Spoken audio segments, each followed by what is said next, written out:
再来关心前立法员区家伫记者会为了要证明韩国瑜过去捌敲电话予伊，甲伊和韩国瑜讲话记录拢公开，无想到煞互人注意到韩国瑜私人的手机号码。网络脱口秀的主持人朴允直接伫咧节目口out，无想到正是韩国瑜本人接的，佮答应讲会参加节目录影。事后因为敲电话去乱的伤过济，韩国瑜赶紧换掉电话号码，才袂有一寡刷杀。 直接亮出他的手机号码，我们直接现场打过去看看好不好？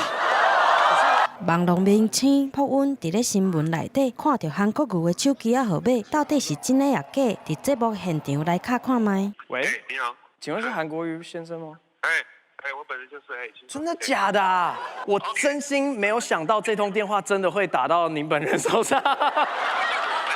正讲是本人亲身来接电话，互主持人惊一个嘴开开，唔敢相信。你们不介意邀请一个又秃又瘦又老的老头子？绝对不介意。Yes, I do. Yes, I do. 天啊！展出亲民的作风，一喙就答应邀请。现场的观众是真热情咧拍扑啊，但是韩国瑜私人的电话号码，哪会来意外曝光？原来是伊。这是韩国瑜昨天下午。 知道确定这个消息，5点37分给我的电话。区议为着要证明韩国瑜捌敲电话来甲伊恭喜，进前伫咧无分区立委提名的记者会顶悬，大方展出2个人的通话记录，无想到刷互韩国瑜的电话号码，无小心来流出去。刚好就坐在车上，然后在滑手机，然后就顺势就把手机接起来。